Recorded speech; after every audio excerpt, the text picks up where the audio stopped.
Cuma memang lebih dianjurkan kalau punya buku sendiri dengan tulisan kita kan lebih hidup ya. Jadi kayak journal book ya. Ya. Kalau misalnya diketik terus itu kan bisa nanti suatu hari mungkin anak kita yang terbitin. Keren juga ya. Iya, betul. Tahu. Ya. Iya. Karena di banyak kesempatan saya sering tanya orang siapa di sini yang tahu impian dari orang tua kalian? Banyak dari mereka nggak tahu.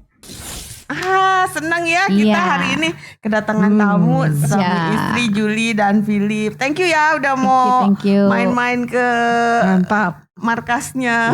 CP. Iya. Ngomong-ngomong gimana? Baksonya enak?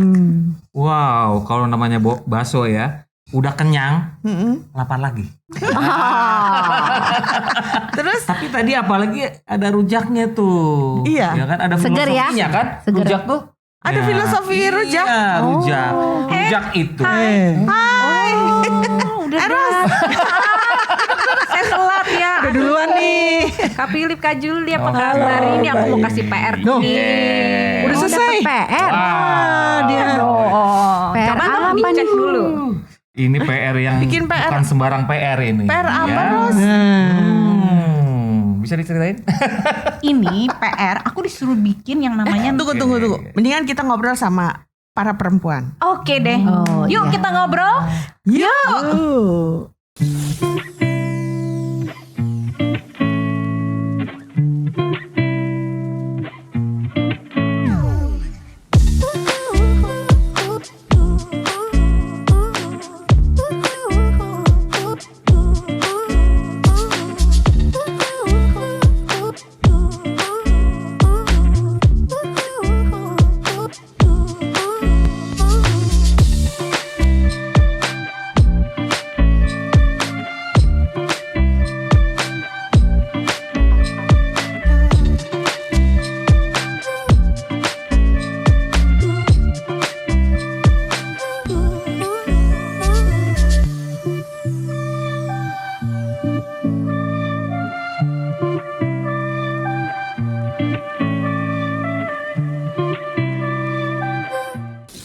Kak Philip, naon? Apa itu teh naskah hidup teh judul sinetron baru?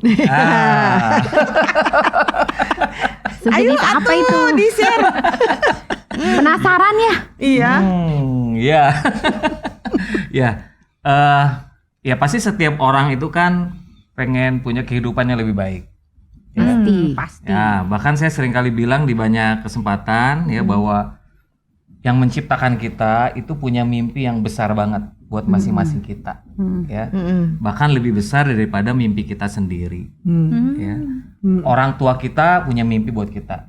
Nah, pencipta kita lebih besar lagi mimpinya buat masing-masing kita dibandingkan orang tua kita. Ya. Nah, saya jadi mikir ya. Karena mimpi Tuhan begitu besar, gimana nih caranya nih supaya hidup kita bisa menjadi seperti mimpinya? Ya, lalu kepikiran untuk bikin alat bantu, ya, karena kan untuk kita hidupnya bisa maksimal kan perlu proses waktu, bukan bulanan, tahunan, ya. Tiba-tiba dapat ide, ya, saya sama istri saya Julie, ya. Suka ngide. Idenya banyak. Suka Jadi ngide. selalu dia berdua. mikirnya tuh mikir bikin alat bantu untuk menolong banyak orang. Ya. Nah, kami dapat ide bantuin orang-orang punya buku tentang perjalanan hidup mereka. Ya, jadi buku tentang seluruh sebenarnya hidup masing-masing kita. Bicara masa lalu, masa kini, masa depan. Maksudnya dicatat? Nah, iya, punya buku catatan. Ya, nggak harus jago nulis loh. Buku catatan. Ya. Nah, tapi sebelum ke sana, saya senang dengan kata naskah. Kenapa tuh? Nah, kan kalau film yang keren pasti Ada dimulai naskah yang bagus ya. Iya. Ya, begitu juga hidup kita. Ya, kalau kita pengen hidupnya seperti yang Tuhan rancang, yang Tuhan mau, berarti kan kita harus punya naskah yang bagus juga. Gitu. Yang dapat ide bantuin orang-orang punya buku catatan. Ya, nah, ada beberapa manfaat nih. Ya, kalau ketika kita menuliskan yang namanya naskah hidup. Yang pertama, kita akan lebih bersyukur sama hidup karena kita mencatat kebaikan-kebaikan yang kita pernah alami dari kecil sampai hari ini. Oh, jadi isinya itu salah mencatat satunya. kebaikan-kebaikan. Salah Kalau satunya. hal-hal buruk nggak ditulis.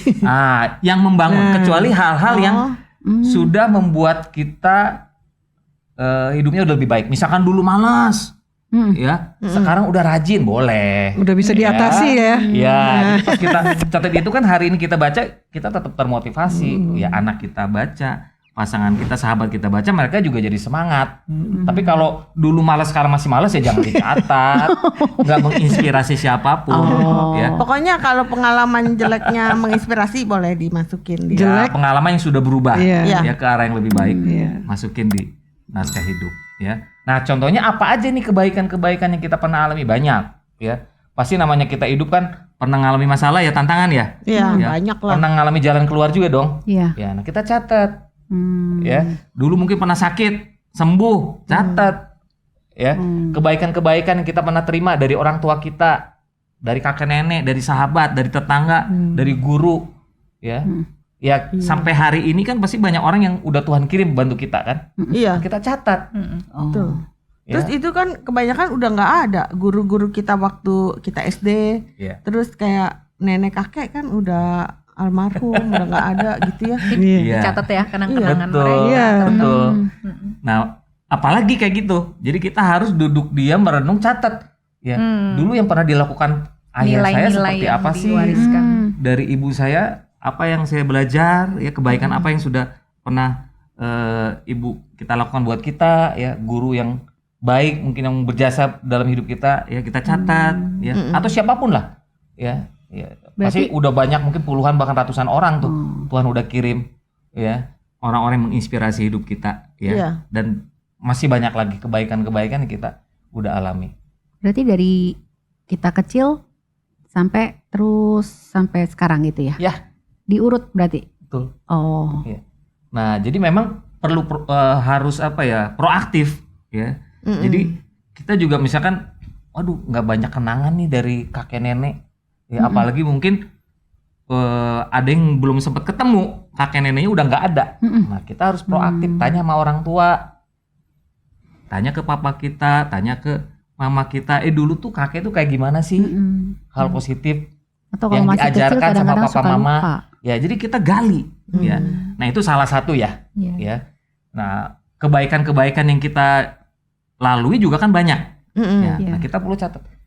Nah, banyak orang hari-hari ini kan pasti namanya manusia kan punya tantangan. Ya, ada yang lagi sakit, dia lagi berdoa minta disembuhkan, ya. Ada yang lagi ngalami masalah tantangan. Ya. Nah, ada banyak orang punya sikap kayak gini. Wah, kayaknya Tuhan gak sayang nih sama saya. Kok saya belum bisa bisa sembuh dari penyakit yang saya alami, ya. Atau lagi punya masalah kok belum ketemu jalan keluar, kayaknya Tuhan nggak peduli sama saya. Padahal di masa yang lalu Tuhan sering bantu, cuma kita nggak catat. Nah, kalau kita baca kan, oh dulu aja Tuhan bantu saya, dulu aja Tuhan tolong saya, berarti kan Tuhan akan tolong saya juga sekarang. Iya. Ya, sebagai pengingat ya, mencatat. Ya, jadi salah satu manfaat menuliskan naskah hidup itu membuat kita lebih bersyukur. Itu nulis dipakai buku kita sendiri Yes. apa ada bukunya? Masa Ya, buku tetangga? sebetulnya bisa Nggak ada itu panduannya gitu. Kak Philip. Ada jurnalnya, maksud dia panduan. Iya, Iya. panduannya. Ide tuh ya mungkin Iya, boleh iya. juga tuh dibikin Iya, iya. jurnal panduan naskah Ada hidup nggak tuh. itunya? kita ada buku naskah hidup, kita udah buat, ya.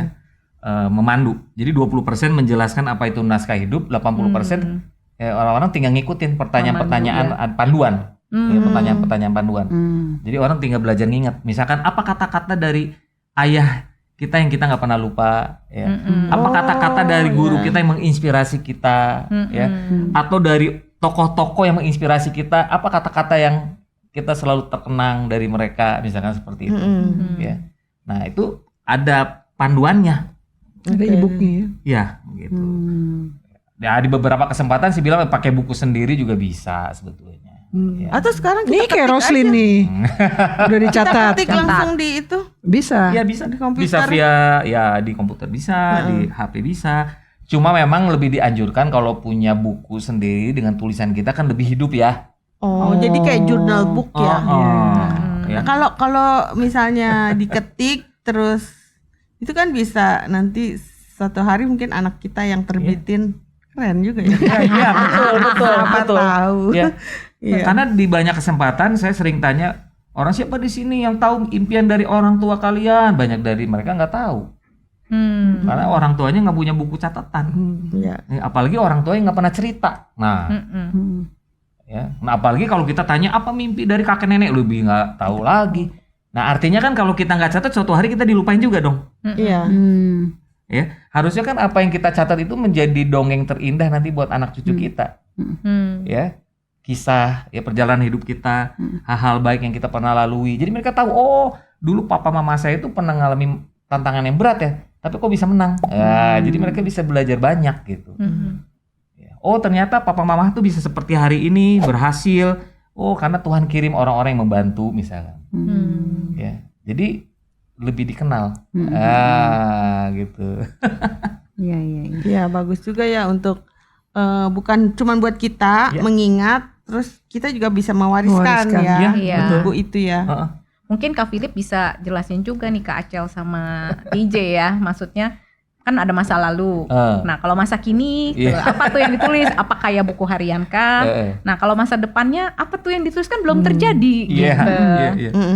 Jadi yang ada 4 manfaat kan kalau kita nulis naskah hidup. Yang pertama membuat kita lebih bersyukur. Tadi kita catat semua kebaikan yang kita Yang masa pernah lampau. alami ya, dari yang lalu sampai yang kemarin. Ya memang kita perlu duduk diam, merenung, catat gitu ya. Nah itu yang nanti kita akan ceritakan ke sahabat kita, ke keluarga kita. Ya untuk bisa menginspirasi hidup Sehari kita. nggak kelar loh. Wah.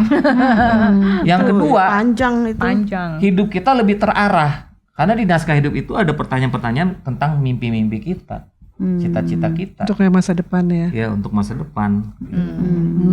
Ya. Bahkan kalau di naskah hidup tuh kita arahin, ayo belajar punya 100 mimpi. Wah. 100. Biasanya karena gini, kalau baru 10 masih seputar diri sendiri kan. Rumahku, anakku, mobilku, ya kan. Udah di atas 10 mulai macet, mulai mikir orang lain.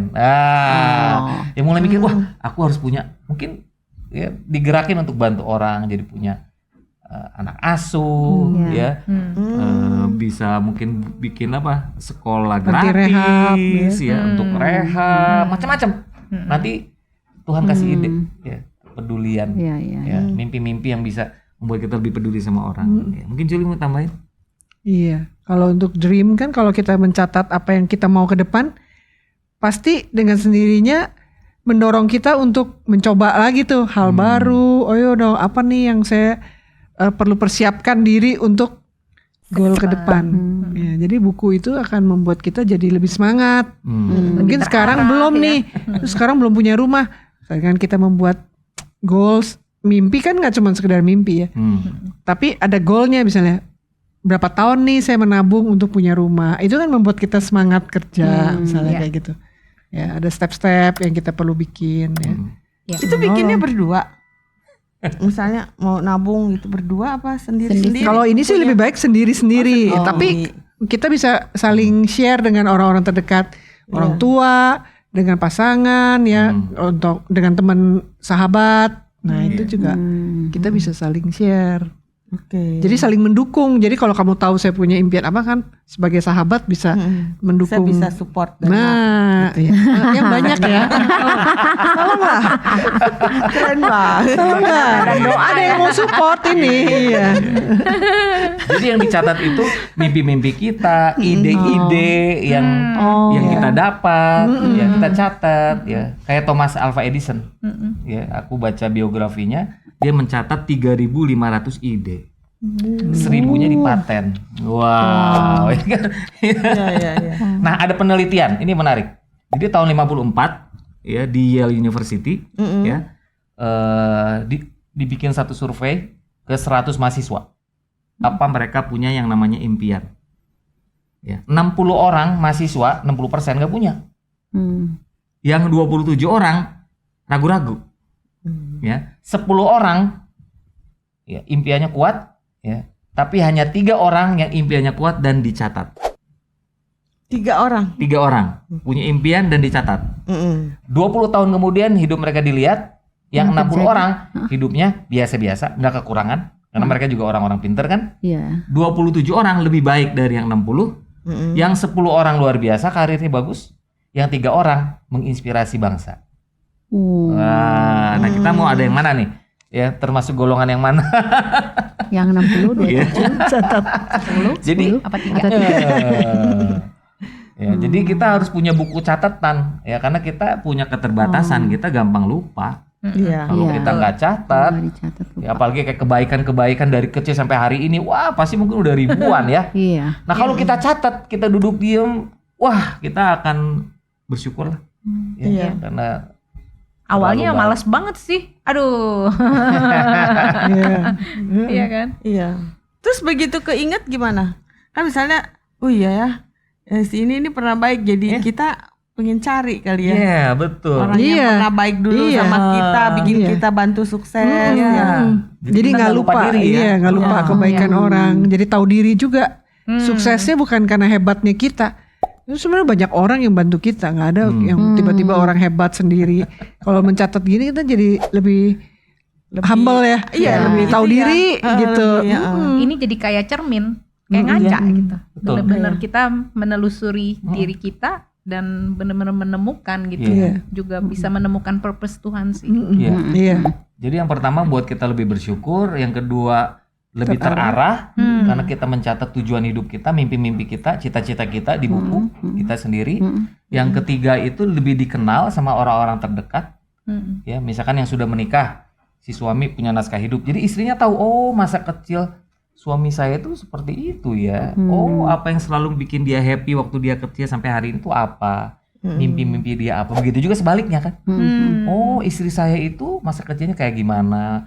Dia belajar apa dari papa mamanya? Sahabat dia siapa? Dia belajar apa dari sahabatnya? Ya, oh ternyata sahabatnya pernah bantu dia seperti kayak gimana? Akhirnya kita juga lebih dekat sama sahabat-sahabat pasangan kita kan? Wah, seperti itu. Jadi lebih dikenal. Kan nggak dikenal nggak sayang kan? Iya, iya. Iya. Nah, Berarti bisa. Terus tadi ada berapa tadi manfaatnya? Tadi yang ketiga, yang keempat, yang terakhir nih, ya nanti teman-teman bisa tambahin. Wah, mungkin ada yang kelima dan keenam gitu. Yang keempat, mengembalikan semangat mula-mula terhadap apapun. Misalkan pasangan. Ingat gak waktu pertama kali kita jatuh cinta misalkan?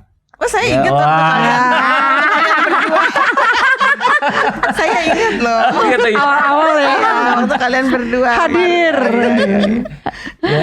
Nah, kalau kita catat kita, perasaan kita dulu kayak gimana, terus cara kita memperlakukan pasangan kita dulu kayak gimana, terus kita catat, terus sekarang kita bercermin, kok sekarang nggak kayak gitu ya. Nah, kita dibalikin lagi semangat cinta mula-mulanya. Jadi itu pun dicatat ya. Iya. Hmm. Ya. Jangan sampai Berarti- sekarang udah hambar. Nah, kan jadi, wah harus bertobat ya, harus kembali sama pasangan atau mungkin sama orang tua. Iya. Dulu waktu kita kecil bangga, respect banget, hormat sama orang tua, ya. Kita selalu kangen ketemu orang tua kita, ya kan?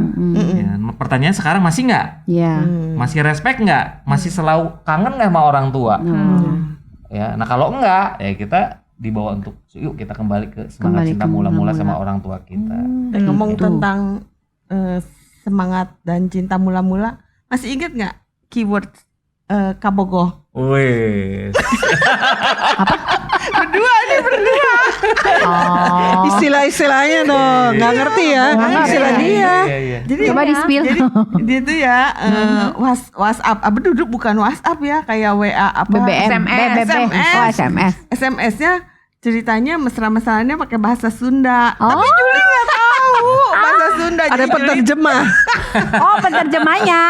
Tuh Juli jadi nanya, Yan ini artinya apa? Ai mesra. Jadi kamu yang berbunga-bunga. Aku yang terjemahin. Oh, karena kamu penerjemahnya. Penerjemahnya dia. Terlibat. Iya, terlibat. Mengikuti dari awal. Oh. Terus Iya, apalagi misalkan nggak hanya ke pasangan ya, dalam bekerja. Ya, waktu orang pertama kali kerja semangat, gaji kecil loh. Iya. Iya. Mungkin belum punya kendaraan apalagi rumah, tapi Iya. semangat. Betul. Dapat kerjaan dari atasan merasa dipercaya. Iya. Ya semangat. Hmm. Ya Oh kan? saya ingat. Di kendaraan umum bisa sambil nyanyi. Iya. Ya, apalagi dapat gaji pertama ya. Nah, setelah karirnya bagus bertahun-tahun kemudian udah punya kendaraan, punya rumah, karirnya oke. Iya, iya. Mulai mulai ngedumel di jalan macet, ya kan? Iya. Dapat kerjaan di kantor merasa diperdaya, gitu kan, merasa dikerjain, sikapnya udah berubah. Iya, iya. Kehilangan cinta mula-mula Betul. ya dalam bekerja. Ya. Sama Sang Pencipta juga sama Tuhan. Ya dulu gimana logis semangatnya, sekarang masih enggak. Nah kalau kita catat kita jadi ingat, oh harus kembali ini, harusnya lebih baik makan dari pertama kali. Iya, jadi benar, jadi rendah hati. Dulu pekerjaan pertama saya itu rendah hati sekali. Renovasi kamar mandi. Cuma kamar mandi. Bangga ya. Dan itu masih semangat, tetap semangat. Tapi dari situ ya udah terus beruntun, mulai ke rumah kemana. Ya udah berkembang lah. Ya memang mesti rendah hati awalnya yang kecil aja. Kecil dulu aja ya. kita syukuri kali dapat. Begitu dapat bayaran, wah happy. Senang. Sampai sekarang sudah dokter. Itu mesti lebih bersyukur lagi. Pengalaman. Jadi merendahkan hati kita. Benar-benar. Catatan itu. Dan gak harus jago nulis ya. Iya. Pakai Apa yang kata-kata kita sendiri ingat, lah. kita sendiri. belajar apa kita, misalkan Poin. dari kata-kata dari papa dari ayah yang kita nggak pernah lupa, misalkan kamu harus rajin, cuma gitu doang kan, tapi Iya. itu bagus untuk mengingatkan. Betul. Atau kata-kata dari siapa atau pertolongan dari siapa yang berkesan kita catat. Dikata-katain tetangga. Nah kalau yang nggak membangun kan nggak usah, Nggak usah. kecuali kita Nggak udah usah ya. menang. Iya. Oh iya. Keperistiwa itu misalnya pernah melukai, tapi terus lewat hal itu justru Tuhan Ya. Boleh. Bedanya itu sama diari. Kalau di hari kan curcol kadang. Iya. Wah, apa segala yang jelek kesel sama Iya, sini. iya. Nah, ini enggak. Oh, oke. Cuma ada satu nih yang bikin saya penasaran ya. Sebelum kita mengakhiri bincang-bincang hari ini, filosofi rujak tuh tadi apa ya? Masih balik lagi. masih balik penasaran. Masih balik. Apa sih? Itu filosofi rujak, kalau makannya tuh harus bareng-bareng. Yang pertama ya. Itu yang pertama, jadi penuh dengan kebersamaan. Nah, Iya, bener. filosofi Makan rujak sendiri nggak enak. Nggak enak.